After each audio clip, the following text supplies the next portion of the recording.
Hey guys, Brian with Cajun Cardboard coming at you from the great state of Louisiana with my good friend and Luca Nation Network CEO, CVO, CFO, COO, Andrew Goldberg, my boss, but also sort of my subordinate when it comes to basketball knowledge. Is that fair? Are you my subordinate? Are you less than? The honeymoon period's definitely done. Onboarding Cajun Cardboard to Luca Nation Network. Now we're at the stage where just about everything I say is either stupid, idiotic, or a combination of both. So it's a fun ride. I hope you guys get a little bit of a flavor of what our group chats look like, Yes. because either Andrew puts a image in there and it's like, what are you trying to tell me with no context? Or that's the dumbest thing I've ever heard. Please What go did you back and watch back. what did you group chat? You group texted something last night and I lost it. Was It's a it did you tell me Dillon Brooks should win MVP? Was I it something did. like that?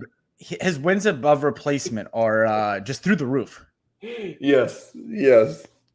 I would love to replace Dillon Brooks, to be honest with you. I think it was who are your favorite players and who are your least favorite Yes. players, and you got a real big kick out Uh, of my list so I'll read because these. So I'll yeah, read my these. list of players that I like is like really long, but the players that I just literally truly do not like, I am very passionate about that list. I've always been more passionate about the players that I truly do not like, and I always do try to keep it positive on my channel. But like the players that I dislike watching resonate more with me than the players that I absolutely love to watch. Right? Like I would rather not watch Dillon Brooks more than I would rather watch Giannis Antetokounmpo. So Does that make Alex, sense? who does our graphics, does an amazing job. His favorite three players are LeBron, Giannis, and Ja.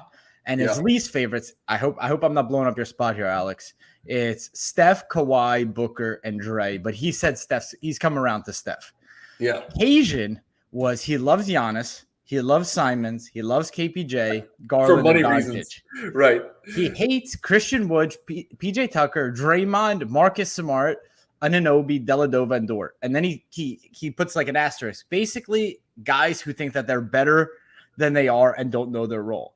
And I hit him with like a 25 laughing emojis. Like all those guys know their role. Sure. And then my response, when you said PJ Tucker knows his role, he hasn't even scored in the last 5 games. My response was, no, his role is he needs to go play in Japan or Iceland or Italy. He should not be playing in the NBA because he's not any good at defense anymore, and he destroys you on offense. So his role is not to be an NBA player. So he doesn't really know his role, right? He walks around with his chest out like he's this lockdown defender, which he might have been at one point in his career, but those days are long gone. So Sorry, let me be clear. He sucks, and he walks around like he's a defensive stopper. He is pure ass on defense, absolutely washed up imposter. He is dead weight. His role is on the bench, or maybe in Iran or Japan. Therefore, he doesn't know his role. Or Taiwan with Dwight. Yes, or with Dwight. Yeah, they could run a great pick and roll and never score together. That would be great. What are our topics today? Talk to. What's fascinating is you, Alex, and myself all chose Giannis as like in our top 3 most beloved, and we're very different on how we view basketball. And it shows just how much Giannis really truly is beloved in the hobby. He's really likable, man. Yeah, remember Andrew? You're not probably old enough to remember this, but back in the day, like if you think of international players, how much the game's changed. I know people say it all the time, and the Dream Team is the reason that it exploded the way it did worldwide. But like back in the day, when you start naming foreign players that mattered in the NBA, that actually mattered, right? In the early '90s, you're talking about Sabonis and you're talking about Marshallonis. And I'm probably going to leave somebody out. Obviously, the great late Drazen or whatever. The late great Drazen Petrovic, which we didn't get enough to see enough of him, unfortunately and sadly. Those guys weren't like loved; they weren't beloved. You know what I mean? They didn't play. They were great basketball players, but they didn't necessarily play the basketball with the amount of flair that a lot of the international players do today. And it's just different. It's amazing. Like you can no longer say, "Oh, he's a foreign player," because some foreign players play more street than American players. Some foreign players play with very little flair and play a really efficient game. Some play very rude. Sorry about that. Okay. Some foreign players play with a great deal of flair, like Jokic. I know this is going to sound crazy because he never leaves the ground, vertically, but like Jokic has got serious jump to his game, real tricky game. And then you've got bulldozers like Giannis. But an interesting thing was brought up the other day. Somebody was like, I said something about how Wembanyama being on France's international team was like a joke. Like, who cares? What does it matter? He's got to play with Nicolas Batum and Killian Hayes or whoever the hell else is from France. And I'm like, that's not a threat to the American team. And then somebody was like, there's tons of great international players. I was like, yeah, but it's not USA versus the world. This is not the Ryder Cup. Right. It's the USA versus one country, you know? And they're like, well, it's not fair. You have all the population. I'm like, well, that's bullshit. If that was the case, China and India would have the best, basket. It doesn't make sense, Soccer is a great – it's tradition. Soccer is a great way where you can throw out population. I mean, I know population may matter to some extent, but like if anything debunks that theory that the biggest population has the best teams, soccer is a great piece of evidence of that with some of these great South American countries that are not necessarily big countries population-wise, who have some of the greatest teams in the world. It's really where do kids aspire to play? Like, do they want to be professional soccer players, basketball, baseball? And when most of the population goes towards one sport at the age 6, 7, 8, 9, 10, that you're going to have the best sport be that. Like Japan. I think age 2. I think age 2 is where it happens. Is your kid in your living room in America kicking around a ball of socks like it's a soccer ball? Or does he have one of those tiny tyke goals like I did growing up where he's dunking the ball at age 2 and you're like, oh, my kid just dunked the ball. You can't buy your kid a soccer ball?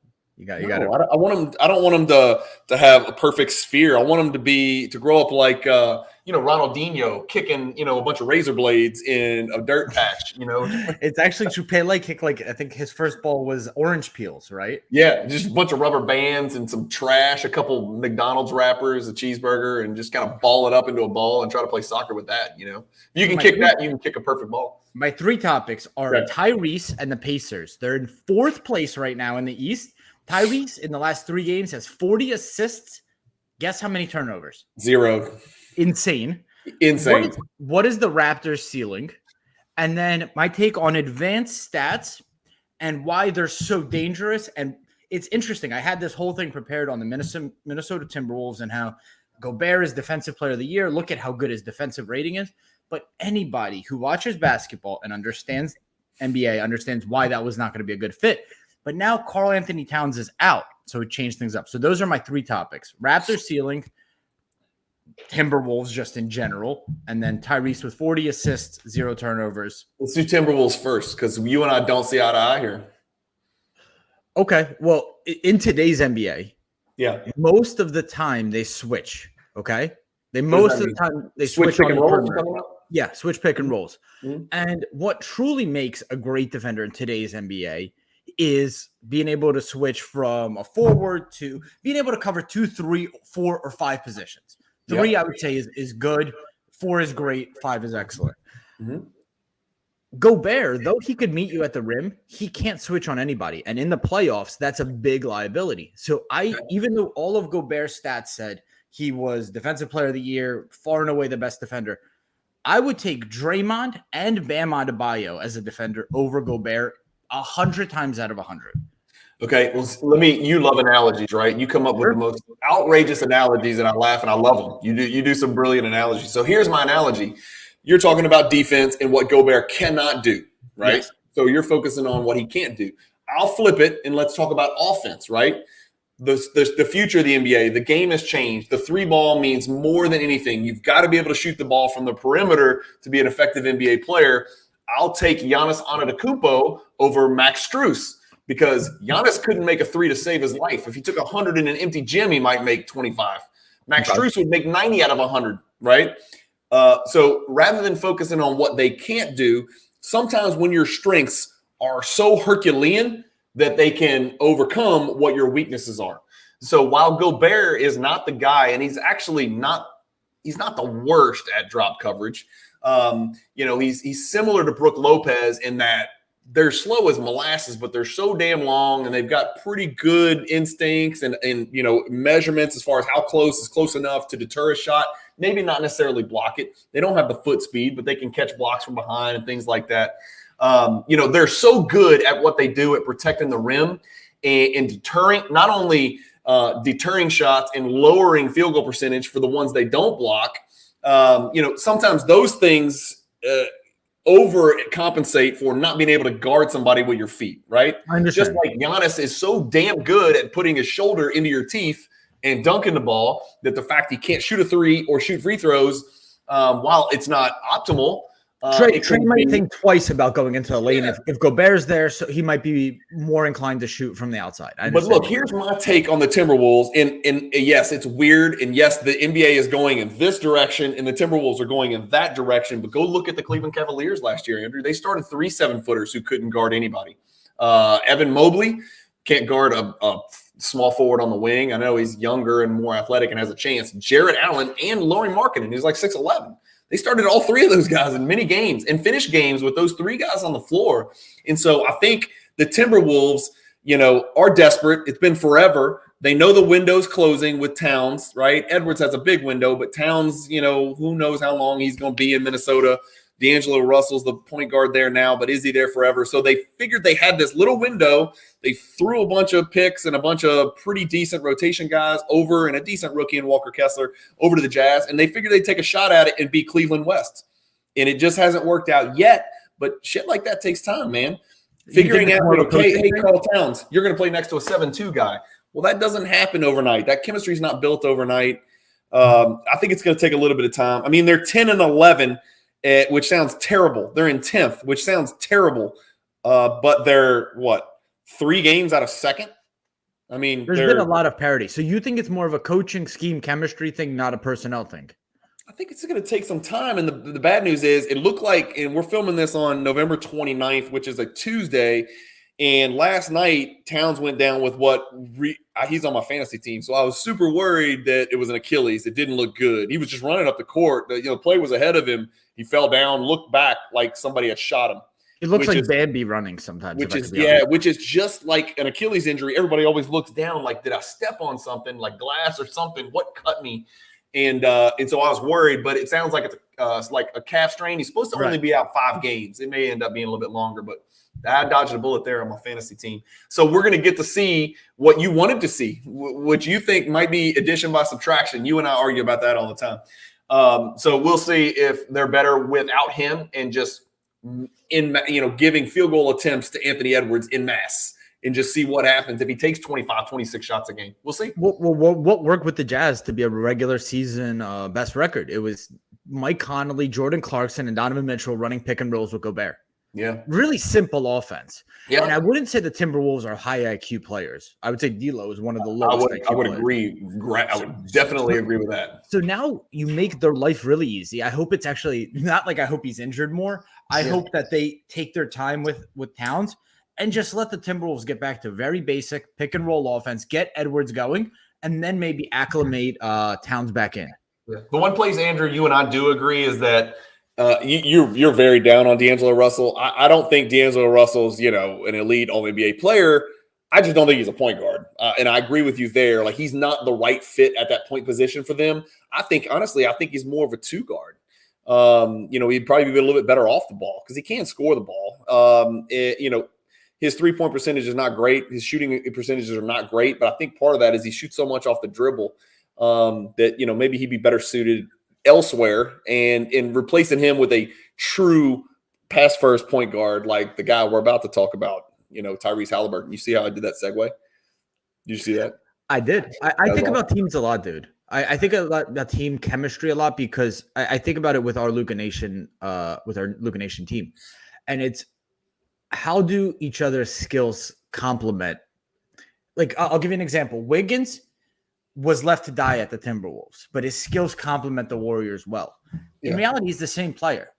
What changed is his role on the team. Yeah. So with D'Lo, I don't like his role there. I would love his role, for example, on the Lakers. Would be an interesting fit. They need that guy. But not at the point. Oftentimes, where you fit in matters as much as who you are, and if that makes sense. Yeah, it does make sense. It makes perfect sense. Yeah. Yep. What do you think about the trade? So typically in cards and in sports, it's like this person beat this person in the trade. Who got the better side of it, right? In cards and in NBA, like, the Jazz got the better of the Timberwolves. The Jazz got the better of the deal. Well, we got to see who the Jazz draft, Andrew. We got to see who the Jazz draft. The process didn't exactly work in Philly, so we'll see. Stay with me. Who won the Pacers? Kings trade. That was one of, on paper, looks like the most even trade. That was like What do you think? That is a very tough one to answer. Let's call it a win-win. And let me. Who's the better player, Halliburton or Sabonis? Halliburton's the better player. But the reason I say it's a win-win is because I don't think Fox and Halliburton could coexist in Sacramento. So they had to get something in return. They've always missed on bigs. For God's sakes, Rashawn Holmes was like their guy forever. They had Boogie Cousins and then injured out. They drafted Bagley. Oops, that was a mistake. They never really had a center. And so, Rashawn Holmes was kind of a serviceable journeyman center. But now they've got a legitimate – borderline all-star center who's a really efficient player and really good at a bunch of different facets of the game. Do I think Halliburton's better than Sabonis? I do. I really do. But you wouldn't have seen the best of Halliburton in Sacramento next to Fox. And we didn't see the best of Sabonis in Indiana next to Miles Turner doing the Towns and Gobert thing over there. So I think it's a win-win for those teams. Honestly, that's my perspective. Now the question to be begged is, should the Kings have traded Fox and kept Halliburton? Now that's a whole different, question. Was that was that option on the table? I don't know. I don't know. I don't know the inner workings or what the GMs did or didn't discuss, but I guess Halliburton on a rookie salary was probably more attractive to the Pacers because they could get a look at him and figure out, hey, is this the guy or not on the cheap, rather than Fox, who had just signed a max. Picking up Fox on the max. Well, now you've put all your chips in on Fox, who again is having a phenomenal season. The Kings are doing okay. The Kings are right there. They're 10-9, so they're over 500. They've got. I mean, they're one loss out of fourth or fifth. They're the fourth or fifth ranked offense. Their defense, if they could get their defense from like 20th to 12th, and that's the deal where Sabonis is just not he's not going to be that guy. He's not. He's just not the defensive guy. So I totally agree with you. It's a win-win. And what I think Sabonis brought to the Kings that they haven't had is consistency, right? Yeah. With guard play, with young guard play, Tyrese, there he could go for like 20 and 15 one night, and then the next night struggle, because that's what happens when you're a guard, you're young. Sabonis has brought, like you said, his game is so well-rounded. He's going to get you 20 and 10 basically every single night. That bit of consistency, I think, has helped the Kings. Vujicic is the same kind of guy. I hate to group all the big foreign white centers together, but like Vujicic plays the same kind of game, like a really proficient offensive player, all-star, borderline all-star type player every year, really consistent. You know what you're going to get, but neither one of them, they're both kind of relatively defensive liabilities, I wanted to talk about the Bulls as like an extra one, but like you just went there. I'm worried this is the season they blow it all up. They have to. They're in such an awkward stage where they went all in on these vets, but Levine took a step back this year. So they're not going to have enough to kind of get them to where they want to be. And they have Patrick Williams. They have I can't remember the guy from Illinois, his name, but from Illinois. I'll pull him up. What position? Ayo Dosunmu. Ayo. Yeah. Ayo Dosunmu should not be their starting point guard. Well, people got to remember, like, three big issues with the Bulls. Levine's not healthy. He's got a lot. I don't know the exact details. He's got a lot of surgeries, and I think there's a concern that he's pushing this, health wall where he's got a serious knee situation and playing through it. Has he lost his athleticism? You could kind of tell. I can't tell because he's still freakishly athletic, but I have a feeling the guy doesn't feel real good after every game concludes.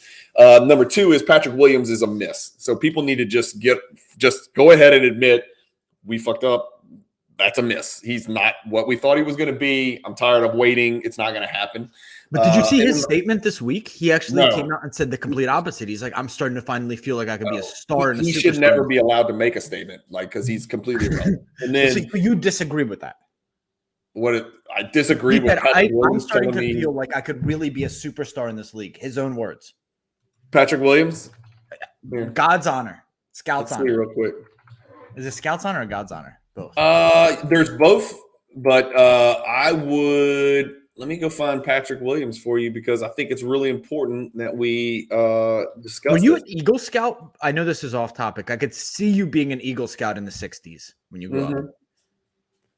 You know what? He's actually having a pretty decent year, other than the fact that he doesn't shoot enough because he knows he's not very good. He's averaging 9.6, 4.1, and 0.9 assists.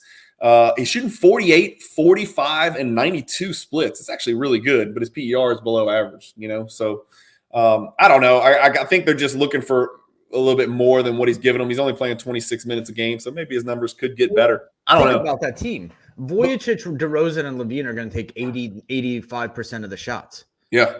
So they haven't had a chance to let the young guys develop. They're kind of in this weird purgatory, messy middle.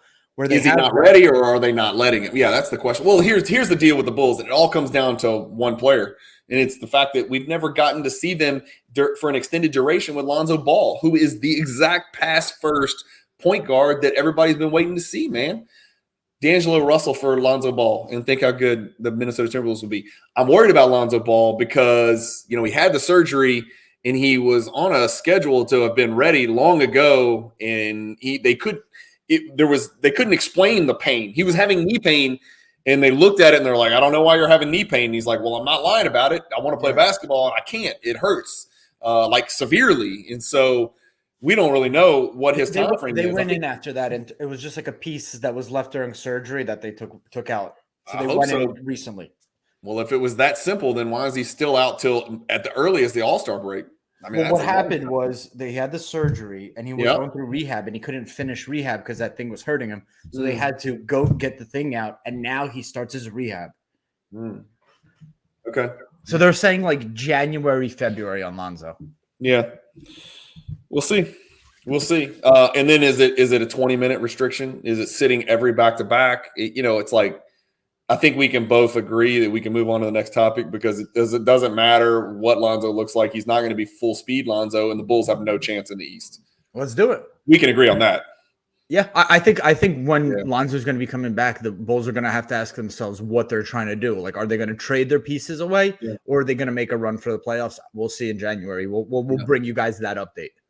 DeRozan's not exactly that free agent that screams at people, sign me, because the way he plays. Is he awesome? Yeah, he's awesome. Is he killing father time? Yeah, he is. And is he the master of the mid-range? Yes. But how many coaches in the NBA are probably screaming at their players not to take 19-foot contested two-point shots? And that's what DeRozan does. He does it really proficiently and really efficiently. He's like really impressive what he does. And very Kobe-esque in the type of shot that he takes and makes. But I don't think he's like checks the box of that's a free agent we want to go get, like some of these other guys would. So I don't know how much trade value DeRozan would have. Plus he's pushing, what is he, 31-ish? It reminds me of Melo. He'll get you your buckets, but at what cost? And is he going to be your one guy? Because you've seen the ceiling on when he's your number one. Yeah, we call those guys ball stoppers. Is he great? Yeah, he's great, but he's a ball stopper. Yeah. So DeRozan is 33 and a half. I didn't know he was that old. I think they stopped doing the halves at the age of like 9 and a half. And then once you're 10, you go 10. He's 367 months old. What are you talking about? He's my son. He's 367 months old. So we're recording this. First off, go USA. We're recording this before the USA-Iran game. Yeah. Classy reply by Tyler Adams. I didn't appreciate that question by the reporter. But you and Chris Hodge argue about stats, analytics, advanced analytics, their place in the game. So before we get into our final topic and we both give our takes on what's the Raptors ceiling, what you wanted to get into advanced analytics and talk about that a little bit. Yeah. Let me be very clear. I think there is a purpose to analytics and deep dives into, what happens on an NBA court in a 48-minute game and reduce that into quantifiable projections and expectations and things like that. There is definitely a purpose and a reason, and it is a tool. But I think sometimes when we try to oversimplify a player's value into one number and say he's a 27.2 or he's a this, what is that saying? We lose sight of the forest for the trees. There's just a couple of anomalies. Like some of the, PER is relatively safe. You can look at the PER, and Chris and I argue. We obviously argue like in a very friendly way. Player efficiency rating is what that stands for. Player efficiency rating, yeah. So it's one of those kind of catch-all, group-all. There's a bunch of criteria that go in, and we try to figure out who the most efficient player in the NBA is, right? And it takes into account a bazillion different criteria, right? That actually yields a pretty decent result. Like if let me screen share for you since I'm So I've got the Hollinger's PER pulled up on ESPN. I've got it sorted by highest to lowest. PER does have a tendency. The guys at the top of that PER list oftentimes are the guys that are in that conversation for MVP voting. So if I read down the names top to bottom, Jokic, Doncic, Davis, obviously team success is not being factored into PER. Curry, Embiid, Antetokounmpo, SGA, who's been off the charts, KD, Tatum, Morant. I just named 10 possible MVP-type players. Jaren Jackson's only played 5 games. He'll disappear in no time because he shoots it from his nipples. Tyrese Halliburton, obviously we knew his PER would be great. Jimmy Butler, Donovan Mitchell, Siakam has had a great season. And then Zion, De'Aaron Fox, Harden, Miles Turner, DeRozan. One guy on that list doesn't fit. It's Jaren Jackson, and it's only because he's only got a 5-game sample size. So I'm okay with PER being relevant. I don't think it's a be-all, end-all because I don't think there's, any world where I don't know. PER is okay. Okay. So I'm okay with PER. Where it really starts to get crazy is when you get into like real plus minus and Raptor ratings. And it's almost like people are trying to create these other analytics like PER, but they're not exactly like PER. And that's just where you get some like crazy anomalies. Like, let me try to pull up some of this Raptor stuff. Where did I find it? No, it's real plus minus. I don't know, Andrew. There it is. Here's my Raptor deal. Yeah, so there's your Raptor guys. But let's go down here. So Raptor's this PER type of aggregate statistic and like numerical value assigned to a player. They have an offense and a defense Raptor. So if we sort it by, total overall Raptor, offense and defensive considered, this is supposed to spit out who the best player is. Well, again, at the top of the list, I'm feeling great, right? Jokic, Curry, Doncic, all of them are having otherworldly seasons. Anthony Davis has been crazy hot as of late. Of course, I'm fine with that. Morant, Brook Lopez, because he's off the charts defensively. And then you get to Dillon Brooks at 7. And so when I see a list like this, Andrew, and I see Dillon Brooks ranked as the 7th best player in the world based on this statistical measure, I immediately discredit the statistical measure. Do you? How can you rely on it? No one in their right mind, even Dillon Brooks' mom or girlfriend, would not say Dillon Brooks he's the 7th best player on the freaking Grizzlies, for God's sakes, let alone the entire NBA. How about some more names? How about Kevin Love as the 10th best player? Is that okay? What I felt with Dillon Brooks is he's very, very aggressive on defense. He makes a lot of bad fouls. But my point with data and analytics, and we had this fun catchphrase on our show, is like, do you even watch the games, bro? Because for me, I watch the game and then I try to find data that supports or invalidates my theory that I come up with watching. Yeah. So that's how I go about data. I don't go data and then I'm like, oh, okay, this is what's happening in the NBA because I found this stat.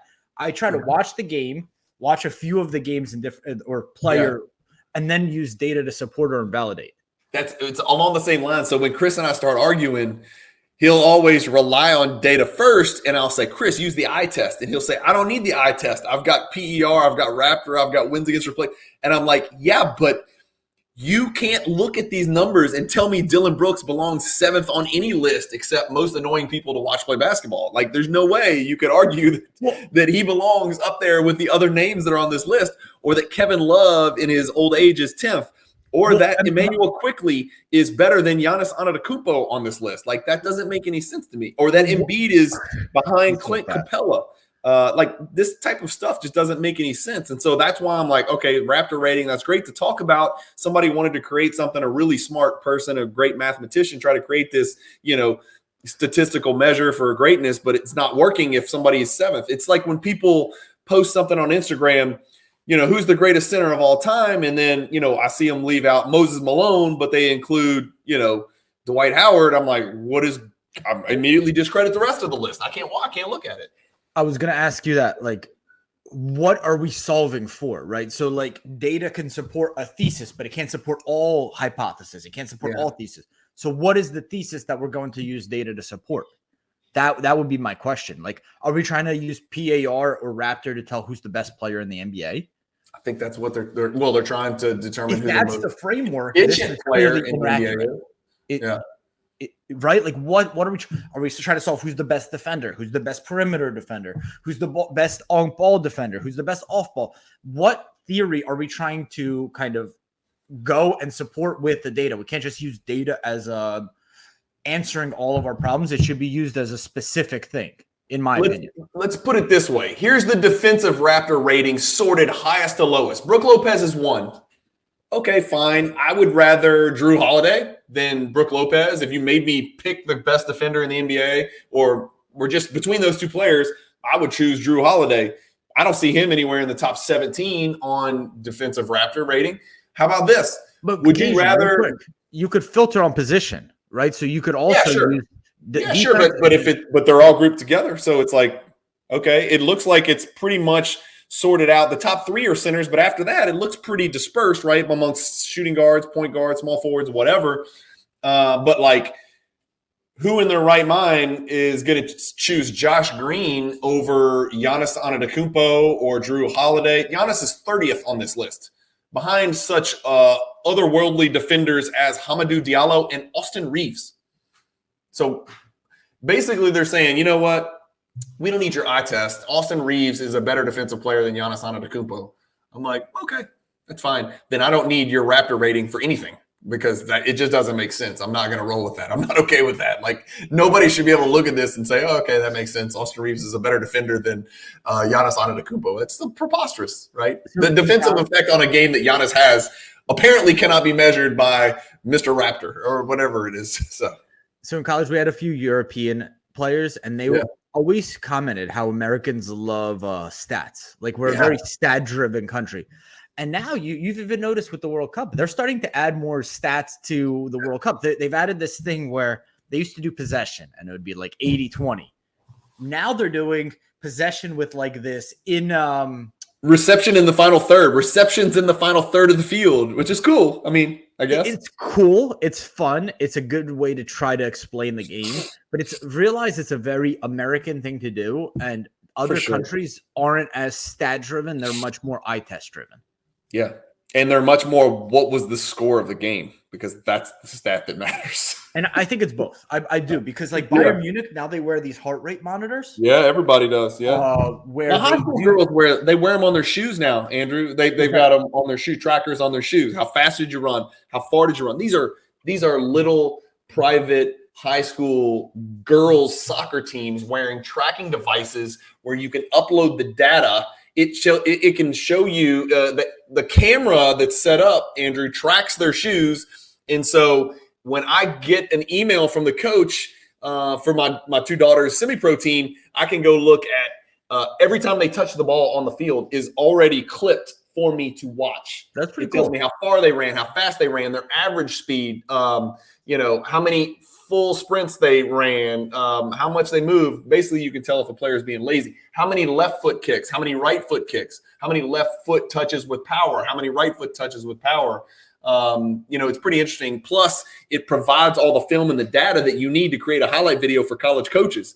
And so you can just immediately open up your email, put in your password, and there's every single video clip of every time my daughter touched the ball. And it's incredible. That's pretty cool. Do you know the name of the company? Trace is the name of the one that we happen to use, but there's a bunch of different companies. I think this has been prevalent in Europe for a long time, but I first noticed it in the club soccer and the high school soccer scene over here, maybe 4 or 5 years ago is when I first noticed it. And there was a couple of companies that were pitching it. And I think there's a lot of companies that do it now, but you can put it on their shoes. You got to put it on the shoes, obviously, to track left foot, right foot touches. But then you see these players like my son, my 8-year-old's over here off screen. He's like, why are they wearing bras? Why are those dudes wearing bras? And I was like, well, that's how they track. Why is that big hunk of thing coming out of their neck? Like, why does it look like he's a hunchback? Well, he's got a tracking device in there so we can see how fast they run and how their heart rate is and blood pressure. And you could tell how calm a player is, under a certain situation. It's really fascinating. Let's wrap with these 2 things. Okay. Raptor ceiling and the USA-Iran prediction. Raptor Raptors ceiling, regular season?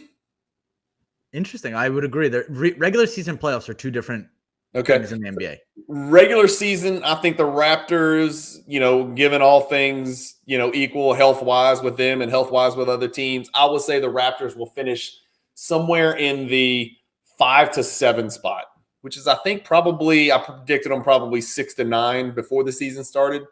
So I'd say 5 to 7 spot.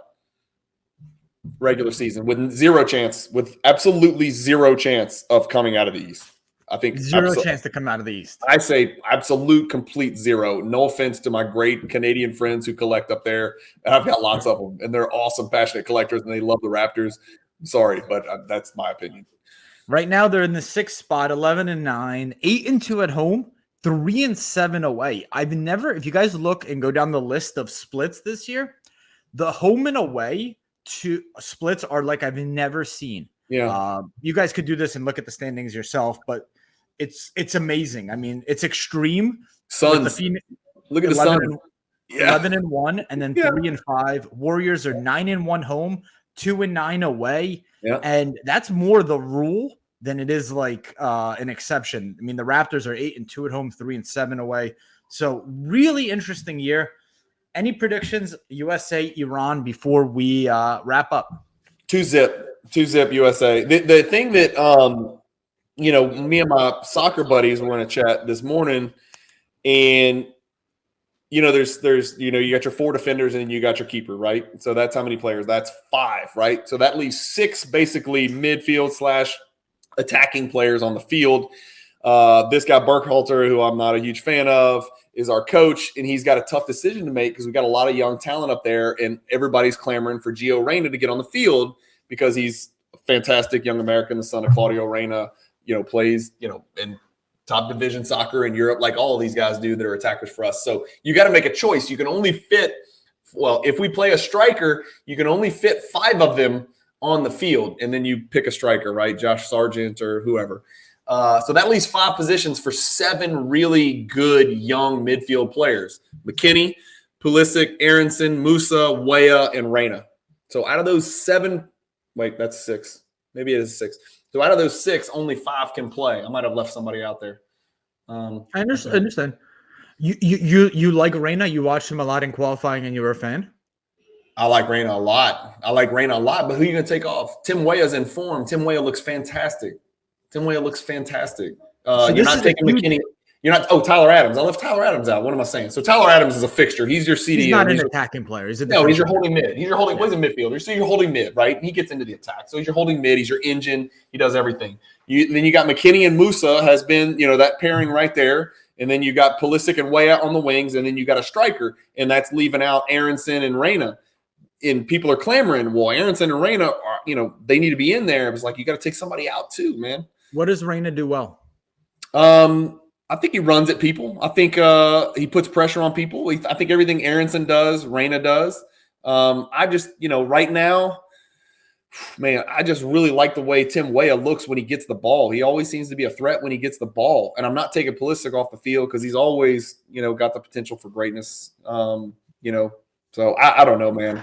Weah scored the goal that we have, in the World Cup. So it's tough, but I do know this: you can't not put Reyna and Aronson in at all, which he's done. He hadn't put. Aronson's got on the field, but Reyna hadn't even got on the field. Andrew, he has got on the field. So if you guys want to watch in the first game, he didn't get on the field at all. In a game where we really needed to press to get that goal, I don't know. So this is one moment. I shouldn't extrapolate this to everything, but I will. If you guys go back and watch the second game when they put Reyna in. Gets the ball almost right away, and he starts running down at defenders on the right-hand flank. Makes a bad play, loses the ball, and he throws his hands in the air. They immediately start countering, and he doesn't get back on defense. Yeah. That was, to me, a huge no-no. Huge no-no. Yeah. Young players pout when they don't get their way, and he might have been ready to pout because he didn't get in the first game and barely got in at the end of the second game, and that's not good. So maybe you're right. Yeah, there's more to it. It's really tough in today's world where young players get a ton of attention. Like, it's never been better for young players in any sport because they're getting on the field sooner. There used to be the whole thing of like, you have to pay your dues. Remember that? Yeah. Yeah. Now sending Wiseman to G League is considered like the ultimate insult where it's like, no, you earn your spot. You pay your dues. These vets have. Yeah. I watched João Feliz yesterday and how after different plays he goes up and he asks Ronaldo questions. What would you do here? What would you do here? And learns the game. That's a big deal. And when I watched that play with Reyna, I was like, you don't deserve to be on the field, man. Yeah. Well, he won't get back on the field. I didn't see that, but he won't get back on the field if that's First touch. It was literally his first touch, second game. Right, he got in, I think, 70th minute, 70 or 80th minute. Yeah. I'm really excited for the game, man. I'm really excited. I'm proud of this team. I'm proud of this team. It's a very young team. World Cup is very difficult because it's physical, it's experience. The pressure is different than a club game.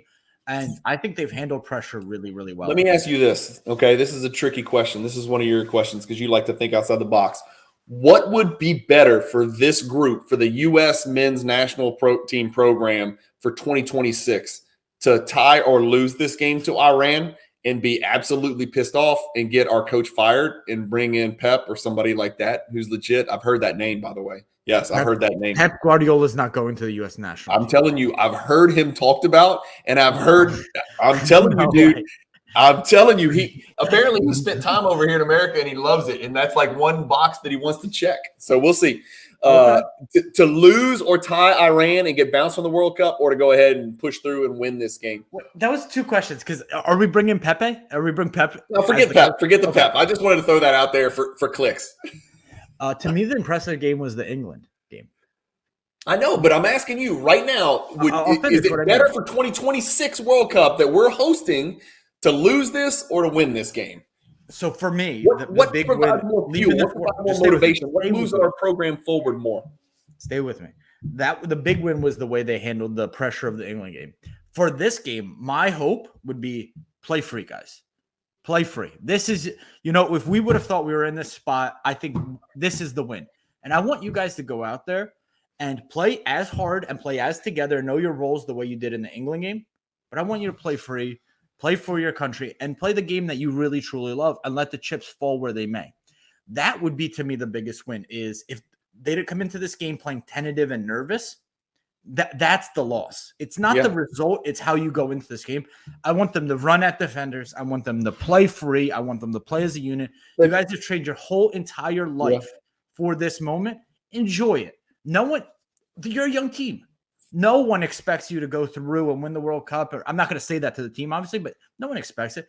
Go out there, play free, have fun, play for each other. That would be my. But here's the deal: they are expected to beat Iran. I think then people don't realize how good Iran is. I think they're expected to beat Iran. I don't think youth is going to work as an excuse for not beating this Iran team. Before the draw, Alexi Lalas expects them. Alexi Lalas is a terrible player. I don't listen to anything that guy says. I can't stand that guy. I can't listen to him. He's the most arrogant person. He's very arrogant. So I don't think I've heard Donovan or Dempsey say that they know they've been in those situations. They know how difficult it is. Let's listen to what Dempsey and Donovan say about this, because I'm sure they'll weigh in on whether they're supposed to win. They need to win this game. They should win this game, and youth is not an excuse not to. I don't think that they should win this game. I don't think that they're more talented than Iran. I don't think they're more experienced than Iran. I don't think that they're stronger than Iran. They are, for sure. Dude, Iran is the best Asian team in the World Cup. What? They're the best Asian team in the World Cup. Better than Japan and South Korea? Really? Yeah. I never would have guessed that. By rankings. Yeah. We could argue, because I would agree. I think Japan is very good. South Korea is. I think the U.S. has played 4 halves, and they've had 3 really good halves, and then 1 stinker. That second half against Wales was not great. They did not react well or perform well, and they looked fatigued. But I think they've had 3 out of 4 really good halves. I'm very encouraged by the way they played against England. If they play the way they played against England against Iran, they're going to win 2 or 3-0 today. They just are. They don't create that many chances to score 3 goals. Dude, they could have scored 2 or 3 against England. I mean, McKennie had a sitter. I mean, it was there. He hit it to freaking Mars. He had a sitter and then the crossbar by Pulisic. And yes, I'm telling you. Created 2 shots on goal. Well, they only had 1 shot on goal against Wales. Hence where I'm going with this, brother. Look, I get it. I know, but this is not England. I think their keeper is fantastic. I think their defense and their defensive mid is really good. Yeah. I think they have playmakers. I think they lack a striker, and I think they lack creativity in the final third. Yeah. I think that will come if they feel a little bit more confident as well. How much would it suck if you play 3 group stage games and don't give up a goal in the run of play? Obviously we gave up the PK to Bale, but if we don't give up a goal in the run of play and don't advance, that sucks. I mean, obviously, we want them to advance. Like as a country, you Yeah. want this, but you know this. Jordan getting cut from his sophomore team or whatever it was, that might have been the best thing that ever That's happened. my question. That's why I wanted you to answer the question. What's better motivation? What's better fuel? What propels our program forward more for 2026? Losing this game to Iran that you're like, maybe they will. And I'm like, they should not. Or winning this game and moving through and going on and then playing in the knockout round. Which one would move the I know, program dude. I forward? know why it pissed people off. I'm so cheesy, but it's how they play this game is the win versus the Yeah, result. you're right. You're right. You're right. Will they Buckhalter if they lose this game? I'm not on the same side as you. So I like Buckhalter or whatever his name. Here's what I look for. Here's why I love Guardiola. He's able to take 11 different pieces, which is a lot, and get them to all know their role and understand how if they all play their role, everybody's going to benefit and their talents are going to shine. Yeah. And for me, I thought everybody played within themselves, both games. No one's out there trying to be bigger than they are. Pulisic, all the way down to Tyler Adams, to the goalie. Yeah. Everyone does what they're told to do. This is your role. This is what we need from you. I just think they lack a little bit of quality, but I think our quality has improved. I think our players have improved. We don't have a good striker. What is his name? Sargent? That's not a striker. You have Lukaku coming off the bench for Belgium. Andrew, can they not put Weah at striker? Can they not make a move like that and put Aronson or Pulisic at striker and play a false nine? No. Oh, that would be a whole system change. But I know. Well, Aronson and Pulisic are guys that like to have their face to goal and run at people. I know. And so does Weah. Goal player who could lay it off to them, and then those guys now that's a different game. And we traditionally in America don't even groom those strikers because if you look at college soccer, it's a lot of hit it long and pick up pieces. And now you want to go play on the world stage and play good football. You need that striker. You need that Lewandowski guy. And it's not someone that you can just find like that. It's someone you have to groom. And I found him. I told you this. I found the American striker. It's Alphonso Davies? No, it's Russell Westbrook. He just happens to be playing basketball. 100,000%. If we had a 6'4" freak of nature trained to play soccer from birth, like a Russell Westbrook or a John Morant, or a guy like that, lights out, man. It would change everything.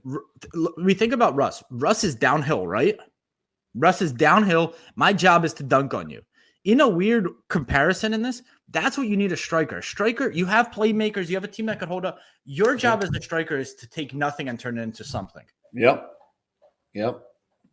I wonder what his shooting percentage would be on goal if he was a striker. Would it be better than his basketball percentage? Well, that's the beauty of soccer. No one cares about shooting percentage because you could go 0 for 2 or 1 for 10, and I'll take 1 for 10 over 0 for 2 any day. Right, exactly. Let's wrap it. All right, that's a good one. Now I'm all excited to go home and see what Alexi Lawless and Clinton Dempsey and Landon Donovan say about it. Man, he's carved out a spot on that because I guess his hair – but he says some crazy stuff. I like listening to Landon Donovan and Dempsey. I don't like listening to Lawless. He does annoy me. But Landon Donovan's sharp, man. I mean, he makes some really good points. And obviously Dempsey's like the first Captain America. Dude, the last time I was watching it with my soccer team. We were watching Algeria USA at a bar when Donovan scored the goal in the 90th minute. Yeah. There's nothing like national sports that bring people together. Like anywhere people are, they're going to be together. This is what we need. I'm getting chills. Like we need to realize we are a country united. We're not all against each other. We're trying to win against other countries. Not we're trying to kill each other. That's right. And I love sports bringing people together like that. Yeah. Yep. Let's see what happens. All right. 2-0 US. You didn't tell me your prediction. I hate predictions because then I can't watch the game freely. I have to be committed to my prediction, you know? Don't predict it then. That's fine. I won't. Go America. Go USA. Go USA. Cool. Thanks, guys. Thanks for watching. Keep collecting. Stay positive in the hobby and peace. And hit the subscribe button on the Lucan Nation Network if you haven't already. And hit the like button if you like either one of us. You don't have to like us both. But if you like one of us, hit the like button. And comment below. Let us know where we're right and where we're wrong because that's, sort of what these videos are all about. Thanks, guys. So thank you all for listening to another episode of Lucas, Tigers, and Bronzo My. I wanted to tell you about a new service that we have starting as of today, and I'm really, really excited to bring it to you guys. So as a part of our partnership with SGC, we got 50 free submissions every single month, and many of you have taken advantage of that. And it's amazing that we could have the opportunity to 650 episodes, 675 episodes in, to go ahead and give back to our community. As people were sending those cards in, they asked, can we send 5, 10, 20 more cards to you guys? We'll pay for it, but we wanted them graded with SGC. You guys know SGC is turning cards around in 13 to 14 business days, have incredible customer service, and their secondary market values are going up day after day after day. And that's exciting for the hobby and exciting for the grading landscape. So we didn't want to just rush into it. We wanted to do it right. And what we did was I relocated here to Boca Raton, Florida. I opened up a P.O. box maybe 5 minutes away from SGC, and I will be hand delivering and hand picking up the cards. So you don't have to worry about anyone else touching your cards. It will be me, and I will update you every step of the way. So here's how it's going to work. I'm going to personally pick up the cards from a P.O. box, prep them, new card saver, new penny sleeve, and deliver them to SGC every single Tuesday. Why Tuesday? Well, it lets the stragglers over the weekend come back through on Monday and gives me a day to prep, and it basically gives SGC the entire week to work on grading those cards. Once your cards pop, only then at the end of the process will you be paying for the service. It's $25 per card, simple as that, and the turnaround times have never been faster. We're hearing right now 13, 14, less than 20 business days. So there it is. 9170 Glades Road, number 135 is the P.O. Box in Boca Raton, Florida, 33434. 9170 Glades Road, number 135, Boca Raton, Florida, 33434. Of course, you could shoot me an email or shoot me a text anytime, and I'm always available. Many of you already have my email. It's iamandrewgoldberg@gmail.com. or my cell phone number, 215-519-9154. Reach out with any questions. I could walk you through the process. I've hopped on the call with quite a few of you, and I'm happy to do that. Love you, Luca Nation.